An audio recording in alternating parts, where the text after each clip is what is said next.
The croissant you quietly threw in the trash the morning after your diagnosis was not your enemy. The fat-free rice cake you replaced it with may have been doing more damage all along. That is going to feel wrong for a second, because you did not make that switch carelessly. You listened, you adjusted, you gave up things you loved because someone you trusted told you it was necessary. Scones gone. Muffins gone. The warm, flaky thing you looked forward to with your coffee on a slow Sunday morning, gone. Replaced with crackers and bars and boxes with the word wholesome printed on the front. Here is what nobody told you.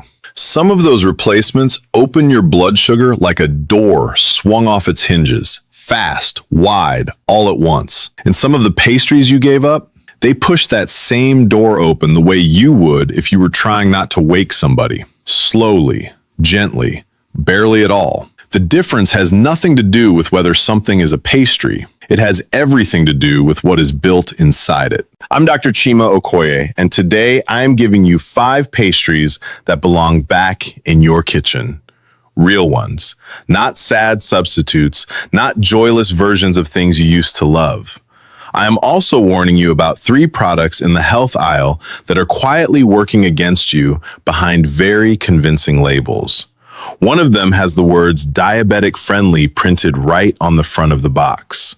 By the end of this video, you will know exactly what to do the moment you see it. And stay with me through number 5 on the good list because it costs under $2 a serving. You can make it at home tonight, and it may outperform every commercial option I name. But before we get to the list, I need 2 minutes with you on one idea. Because once this clicks, everything else I say today will fall into place. Think about your blood sugar like a faucet. Every time you eat something, that faucet opens and sugar flows from your food into your bloodstream. The question is never whether the faucet opens. It always does. The question is how fast and how wide. Some foods crank it all the way open the moment they hit your stomach. Others barely crack it. Slow, steady, manageable. With pastries specifically, small differences in ingredients create enormous differences in how that faucet behaves. And those differences come down to 3 things. The first is what I call the natural pause. When real fat is present in a pastry, the kind in butter, almond flour, or full-fat cheese, your stomach physically slows down. It does not rush food forward. It holds it, works through it carefully, and releases it in stages. Fat is a built-in brake on the faucet. That is the natural pause, and it is one of the most overlooked tools in managing blood sugar through what you eat. The second is the net. Certain fibers, the kind found in whole oats, ground nuts, and some whole grains, physically catch sugar before it can flood your blood. Picture a net stretched across the inside of a pipe. The water still passes through, but not all at once, not in a wave. The fiber catches it and spaces it out. Without the net, everything arrives at the same moment in a single rush. The third is the speed bump. When protein is present in or eaten alongside a pastry, it sends a signal through your digestive system to slow everything down.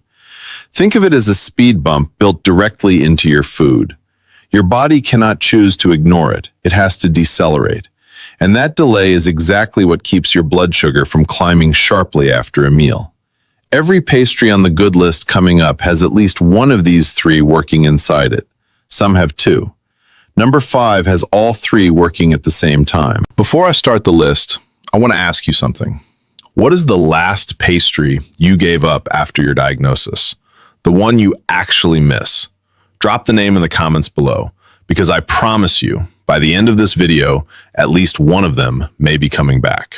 Number 1 on the good list is the closest thing to a real scone experience, and it starts with a single flour swap that changes how your body responds to every bite. Almond flour scones. When regular wheat flour hits your stomach, think of a crowd pushing through one narrow door all at once. Fast, pressured, overwhelming. Almond flour is that same crowd with 4 doors open, slower, calmer, spread out over more time. The sugar still enters your bloodstream, it always does, but it arrives in a manageable line instead of a rush. The fat in almond flour and cold butter work together as the natural pause, slowing how quickly your stomach moves food forward. And almond flour carries a fiber that moves through your gut the way honey moves through a narrow tube. Nothing hurries. The recipe is 5 ingredients: 1.5 cups of almond flour, 1 egg, 2 tablespoons of cold butter, 1 tablespoon of allulose or erythritol, and half a teaspoon of vanilla. Mix, shape into rounds, and bake at 350 degrees for 12 minutes. Sit down, have your scone with a cup of tea. That quiet morning moment you thought now belonged to someone else's life. It does not have to. Number 2 sits at the edge of the pastry world, but it earns its place here completely. 100% rye crisp bread with full-fat cream cheese and smoked salmon. Not a white flour cracker, not a rice cracker, rye. The difference is not subtle. White flour crackers dissolve in your stomach almost the moment they arrive, like tissue paper dropped in water. Rye fiber holds its structure. It works as the net, physically catching and spacing out sugar before it can flood through all at once. I think about a patient, Margaret, a retired teacher, who had eliminated every cracker, every bread, every single thing that crinkled in her hand. She came in looking hollowed out by the deprivation. I told her to try rye crisp bread with full-fat cream cheese and a few slices of smoked salmon after her afternoon walk. 2 weeks later, she sat across from me and said, "Doctor, I feel like I have an afternoon back." That was her phrase exactly, an afternoon back. The salmon adds the speed bump, protein signaling your digestive system to slow down. The cream cheese adds the natural pause, fat putting its foot gently on the brake. 3 mechanisms working inside what most people would call a simple snack. Number 3 is one I keep a batch of in my own freezer: oat and walnut breakfast cookies. And the most important word in that name is rolled oats. Not instant, rolled. Here's the difference. Instant oats are like sawdust thrown into a fire. They catch immediately, burn hot and fast, and are gone in seconds. Rolled oats are a whole log placed on that same fire. Slow, consistent, long-lasting. Your body processes them the same way. A slow burn means a slow faucet. The recipe: 1.5 cups of rolled oats, half a cup of roughly chopped walnuts, 2 ripe mashed bananas, 1 egg, and 1 teaspoon of cinnamon. Mix everything together and bake at 350 degrees for 14 minutes. The walnuts carry both fat and protein, the natural pause and the speed bump in a single ingredient. 2 breaks engaging at the same time from 1 small handful. One thing to leave out: no dried fruit and no honey glaze. Both sound harmless and both open the faucet fast and wide. Keep the recipe exactly as written. These freeze beautifully. Line them up individually in a container and pull out one at a time. That single serving habit ends up protecting you as much as the recipe itself does. Number 4 is for the person who does not want anything sweet in the morning and has quietly been wondering where their options disappeared to. Ricotta and olive oil savory muffins. These have a structural advantage that nothing else on this list can match. Ricotta carries both fat and protein in a single ingredient, which means the natural pause and the speed bump arrive in the same bite. 2 breaks working simultaneously before the faucet even has time to open wide. The olive oil then adds a second layer of the natural pause on top of what the ricotta is already doing. The recipe: 1 cup of full-fat ricotta, 2 eggs, 3 tablespoons of olive oil, half a cup of almond flour, a pinch of salt, and whatever savory herbs you enjoy. Rosemary, chives, and thyme all work well. Mix and pour into a muffin tin. Bake at 375 degrees for 18 minutes. Eat one beside a poached egg, and you add a third wave of protein. 3 speed bumps stacked before breakfast is even over. These are not sweet, and they are not supposed to be. And if someone ever tries to hand you a store-bought bran muffin as the more responsible option, hold that thought. I will explain exactly what is hiding inside that packaging when we reach the warning list. And now number 5, the one I have been promising since the first sentence of this video. Homemade banana oat muffins, built around one mechanism I have not fully described until this moment. When banana and rolled oats are baked together, their fibers interact in a way that does not happen when either ingredient is eaten on its own. Think of it as 2 nets stacked directly on top of each other. Double the structure, double the catches. Far less sugar passing through at one time. The banana's natural fiber and the oat fiber combine into a reinforced net. And how your body processes the finished muffin is meaningfully different from processing either ingredient separately. The recipe: 2 ripe mashed bananas, 1 cup of rolled oats, 1 egg, 1 teaspoon of cinnamon, and 1 tablespoon of almond butter. Mix and bake at 350 degrees for 18 minutes. Under $2 a serving. Make these on a Sunday afternoon, freeze them individually, pull out one at a time through the week. Not 2, not 3, 1. The portion matters as much as the ingredients do. This is the muffin waiting for you on a Tuesday morning when you have 10 minutes and nowhere near enough patience. Warm, simple, made in your own kitchen. No dread attached to it. This one feels like having your kitchen back. Before I give you the warning list, I want to pause for a moment, because there is something I need to say that I do not take lightly. Everything I have shared with you today, the faucet, the 3 mechanisms, these 5 pastries, took years to pull together. Years of patients arriving, having done everything right by the old rule book, following every instruction, giving up food after food after food, and still watching their numbers drift in the wrong direction. Still feeling like the diagnosis had stripped their life back one small restriction at a time, until the table they sat at every morning no longer felt fully theirs. I wish someone had handed all of this to me in one place years earlier. It would have changed how I practiced from the very start. That is why I put together something called the 21-Day Blood Sugar Reset. Not a list of foods to eliminate. A complete 21-day system, daily meals, timing guidance, portion logic, and a full shopping list already written out so nothing has to be pieced together from scratch.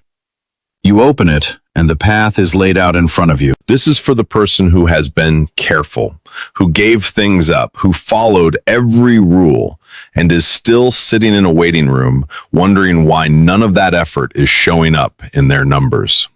For the person Googling symptoms at 11 at night, trying to understand what their own body is doing.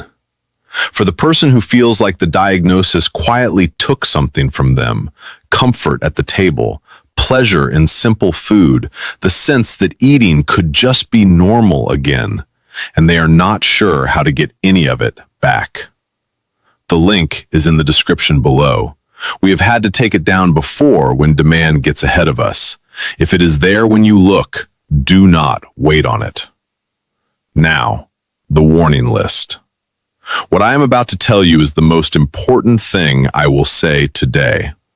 Warning number 3 is one that catches a lot of people because it genuinely sounds like the responsible choice. Store-bought bran muffins. And I want to be specific here. I am not talking about anything you make at home. I am talking about the packaged kind. The blueberry bran muffin behind the glass at a coffee shop. The individually wrapped one from the grocery bakery case. The one in a cellophane sleeve with wheat stalks printed across the front. Bran sounds like fiber. Fiber sounds safe. That connection is the trap. It is like buying a car because it has seat belts, but nobody mentioned the brakes do not work. The bran is there, but sitting right alongside it in that same muffin is anywhere from 28 to 35 grams of sugar and a base of refined flour that opens the faucet completely and immediately. The bran alone cannot undo what it is surrounded by. It is outnumbered. The one-line rule: if it came wrapped in cellophane, bran or not, leave it on the shelf. Warning number 2 requires careful framing because I am not speaking to anyone for whom gluten-free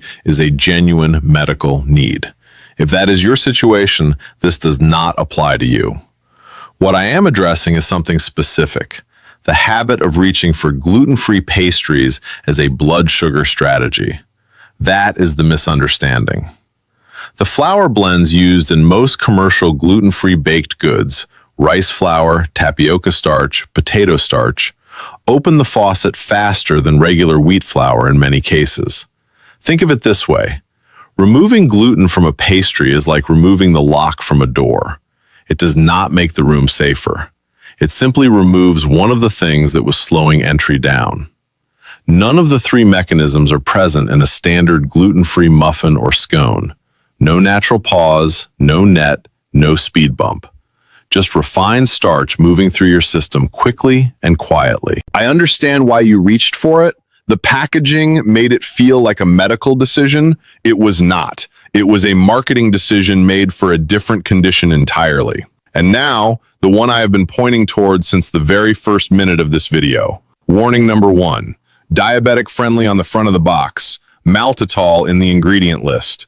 That combination is the Trojan horse of the baked goods aisle, and I want you to understand exactly why. Most sugar alternatives behave like a quiet side road running alongside a highway.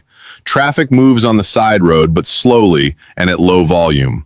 Maltitol is not that side road. Maltitol is still on the highway.